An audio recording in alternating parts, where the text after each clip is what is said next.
그녀는 IQ 190, 치명적인 아름다움, 여신과 같은 카리스마를 가졌다.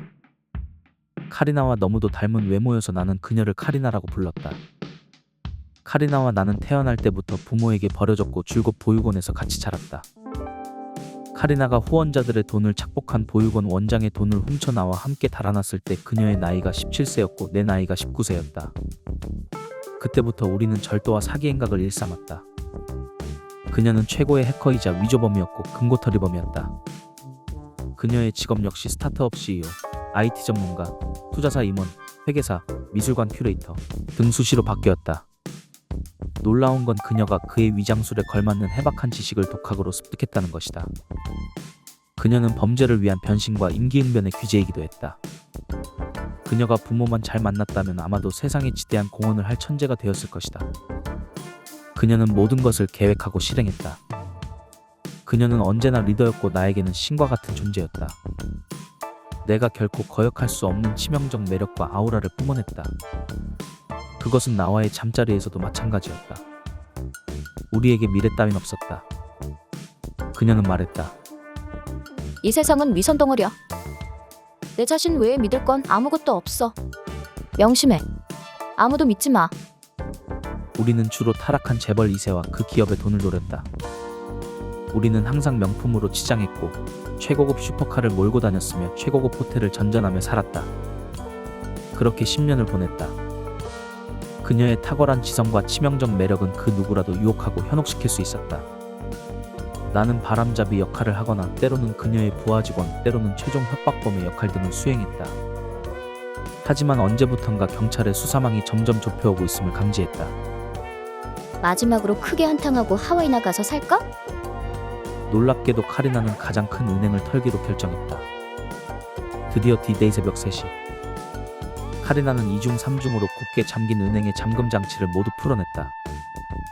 10대 때부터 수없이 많은 금고를 땄던 그 실력은 이제 경지에 다다른 것 같았다. 결국 우리는 엄청난 액수의 돈다발 앞에 마주할 수 있었다. 나는 몇 개의 커다란 여행용 가방에 5만원권 돈다발을 가득 채우고 하나씩 차에 싣기 시작했다.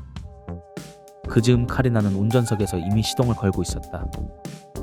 긴장감에 등골에서 식은땀이 흘러내렸다. 드디어 마지막 돈가방을 옮기려던 순간 갑자기 고막을 울리는 비상경보 장치가 요란하게 울려댔다. 나는 당황하며 그대로 밖으로 뛰쳐나왔다. 그때 이미 차에 타고 있던 카리나가 내가 타기도 전에 갑자기 차를 출발해버리는 게 아닌가. 카리나! 카리나! 찢어질 듯한 나의 외침에도 불구하고 그녀는 어둠 속으로 사라져버렸다. 저만치 경찰 사이렌 소리가 나기 시작했고 나 역시 그 자리를 도망쳐 나올 수밖에 없었다. 날이 밝자 세상은 650억을 강탈당한 초유의 은행 강도 사건으로 떠들썩했다. 그동안 경찰의 레이더망에 걸려 있었던 카리나와 나는 며칠 뒤 전국에 수배되었다. 카리나와는 연락이 두절되었고 그녀와 나만이 알 수 있는 아지트에도 결코 나타나지 않았다. 그녀는 이 세상에서 완전히 사라져버린 듯했다. 나는 배신감과 분노에 잠을 이루지 못했다. 그녀가 독식한 돈 따위는 내게 조금도 중요하지 않았다. 나는 오직 그녀와 함께 할 수 없다는 사실, 그리고 그녀가 왜 그런 선택을 했는지 도저히 이해할 수가 없어 괴로웠다. 그녀와 나는 특별한 끈으로 연결된 사이니까. 아주 어릴 때부터 우리는 남매처럼 자랐다.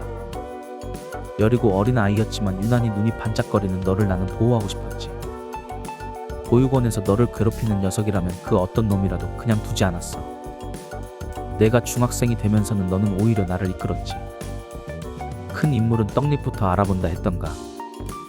언제부턴가 카리나의 카리스마는 아무도 범접할 수 없는 아우라를 풍겼어. 난 그런 네가 항상 내 편이라는 게 자랑스러웠지. 열리지와 같은 운명적인 삶. 그녀를 위해서라면 내 목숨조차도 하찮게 여겨졌다. 낮에는 그녀를 찾아다니고 밤에는 술에 만취했다. 그녀에 대한 배신감과 분노는 내 영혼을 갉아먹었다. 결국 나는 한 달 만에 경찰에 체포되고 말았다. 그리고 며칠 뒤 카리나의 소식을 들었다. CCTV를 통해 추적된 그녀의 차가 경찰차들에 쫓기다 그만 벼랑 아래로 떨어져 폭발하고 만 것이다. 카리나는 수백억의 돈다발과 함께 불태워지고 말았다. 나는 이성을 잃었다. 유치장 벽에 머리를 박아 피투성이가 되면서까지 괴로움에 울부짖었다. 나는 15년 형을 받았다. 그녀가 없는 이 세상에선 모든 게 아무 의미가 없었다. 그녀에 대한 복수도 용서도. 오직 그녀를 만나 왜 그런 선택을 했는지, 너에게 나는 어떤 의미였는지 묻고 싶었다. 형무소에서 5개월의 시간이 흘렀다. 나는 간수 몰래 준비한 줄에 목을 매어 자살을 시도했다. 하지만 운이 없게도 늘 나를 감시하던 간수에게 발각되어 실패하고 말았다. 그날 이후 나는 식사를 거부했다. 점점 나는 야위어갔다. 이제 곧 죽어도 이상하지 않는 몰골이 되어갔지만 차라리 하루라도 빨리 카리나가 있는 하늘나라로 가고 싶다는 마음뿐이었다. 그럼에도 불구하고 간간히 간수가 넣어주는 우유를 마셨다. 그것만이 유난히 우유를 좋아했던 카리나와 나의 추억을 떠올릴 수 있는 수단이었다. 내가 식사를 거부한 지 얼마나 되었을까? 사태의 심각성을 인지한 교도소 측에서 건강을 체크했고 나는 영양실조와 함께 담결석이라는 진단이 내려졌다. 차라리 잘 되었다는 생각이 들었다. 하루라도 빨리 카리나를 만날 수 있을 테니까. 며칠 후 나는 호송차에 실려 또 병원에 가야 했다.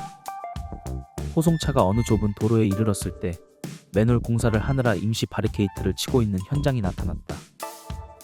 호송차가 멈춰섰다. 그때 예상치 못한 일이 벌어졌다.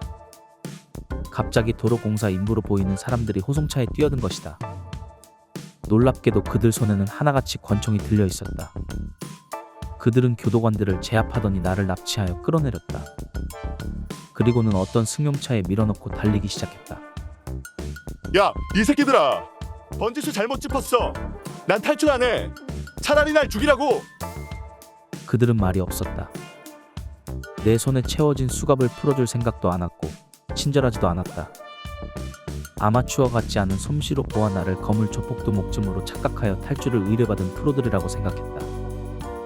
하지만 사람을 착각할 정도로 멍청하다는 게 이상했고 내게 친절하지 않은 태도 역시 맞지 않았다. 그렇다면 뻔했다. 그동안 나와 카리나에게 당했던 재벌 누군가가 복수를 위해 벌인 일이 분명했다. 그렇다면 어딘가 아무도 모르는 곳으로 나를 끌고 가 처단할 것이다. 하나같이 총을 소지한 것으로 보아 그들은 살인청부업자 킬러가 틀림없었다. 나도 모르게 미소가 지어졌다. 차라리 잘 됐다는 생각이 들었다. 얼마나 달렸을까? CCTV가 없는 한적한 국도에 멈춘 차. 그들은 나를 다른 차로 갈아타게 했다. 카니발이었다. 카니발 속에 나를 쳐넣고서야 그들은 내 양손에 채워진 수갑을 풀어줬다. 그런데 그 안에서 너무도 익숙한 실루엣 하나가 나를 바라보고 있었다. 갑자기 내 눈이 휘둥그레졌다. 비록 선글라스와 스카프로 얼굴을 가렸고 심지어 불룩한데 임산부로까지 위장을 했지만 내가 그녀를 몰라볼 수가 있겠는가. 카리나.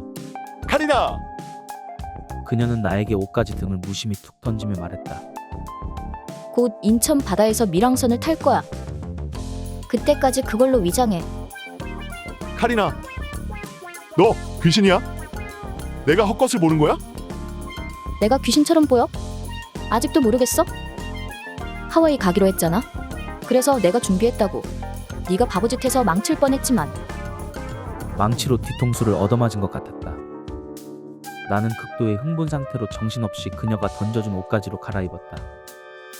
안경과 가짜 콧수염도 장착했다. 어떻게 된 거야? 말을 해봐. 이런 계획이었다면 처음부터 나랑 준비해도 됐잖아. 나는 따지듯 소리쳤다. 멍청한 놈. 넌 그래서 문제야. 경찰이 우리를 끝까지 추적할 게 뻔한데 그게 가능하겠어? 그제서야 나는 모든 걸 이해했다. 아, 그러니까 나를 형무소에 보내고 너도 죽은 사람이 돼서 경찰이 스스로 우리를 포기하게 한다? 그녀가 시크한 표정을 지었다. 엷은 미소가 흘렀다. 내가 병원 가는 호송차를 타게 될 줄 어떻게 안 거야? 네가 마시는 우유에 꾸준히 약을 탔지. 한 달이면 담결석이 생기는 약이야. 뭐? 그럼 그 간수를 매수한 거야? 왜 처음부터 말 안 했어? 카리나가 한심하다는 듯 나를 보더니 말했다. 어리숙한 너를 어떻게 믿겠어. 그랬다면 너는 벌써 형사의 유도신문에 넘어가 끝장났을 거야. 그럼 도대체 너는 어떻게 죽은 것처럼 속인 거야? 젊은 여자 시신 구하느라 힘들었지. 내 DNA 정보가 경찰에 없기에 가능했어. 돈이 있는데 안 되는 일은 없어. 밀항선은 어떻게 줄을 댄 거야? 유람선 하나 샀어. 사람들도 고용했고 중국에서 하와이까지 가는 코스도 비슷하니까 이제 쉰소리 좀 그만 짓거려. 난 뭔가 꽉 막혔던 숨통의 결계가 풀리는 것 같았다. 그녀가 어떤 존재였는지를 잠시 잊고 있었던 나의 실수였다. 하지만 무엇보다 그녀가 살아있다는 사실에 온몸의 아드레날린이 폭발하는 것 같았다. 개새끼들, 죽긴 누가 죽어. 범행에 썼던 차를 타고 다녔다고 할 때 알아봤어야 했는데. 카리나, 난 네가 꼭 내 앞에 다시 나타날 줄 알았어. 날 구하러 말이야? 하, 이 임산부복 같은 위장술은 또 뭐야? 너답지 않게. 순간 카리나가 예의 그 싸늘한 눈빛으로 나를 바라보았다. 내 뱃속에 애만 아니었으면 넌 평생 빵에서 썩었을지도 몰라. 뭐라고? 말했지? 이 세상에서 자신 말고는 아무도 믿지 말라고. 카리나, 차마 애 아빠를 빵에서 썩게 할 순 없잖아? 나는 복받치는 감정을 주체하지 못하고 그녀를 붙잡고 오열하고 말았다. 문득 그녀가 모든 상황을 뒤엎을 수 있는 게임 체인저라는 사실을 상기했다. 3년 후 우리는 하와이의 한 작은 섬에 정착했다. 통째로 사들인 낙원 같은 이 섬에서 우리는 여느 때와 같이 해변의 저녁 노을에 물들어 있다. 벌써 3살이 된 아들 훈이는 하루 종일 해변가를 뛰놀고 있다. 까르르 까르르. 훈이의 자지러지는 듯한 웃음소리가 해변에 가득하다. 아빠, 일로 와봐. 내가 큰 게 잡았어. 서핑에 빠진 나는 아들에게 서핑을 가르칠 날만을 기대하고 있다. 웬일인지 카리나는 그런 나와 아들을 알 수 없는 미소만으로 바라본다.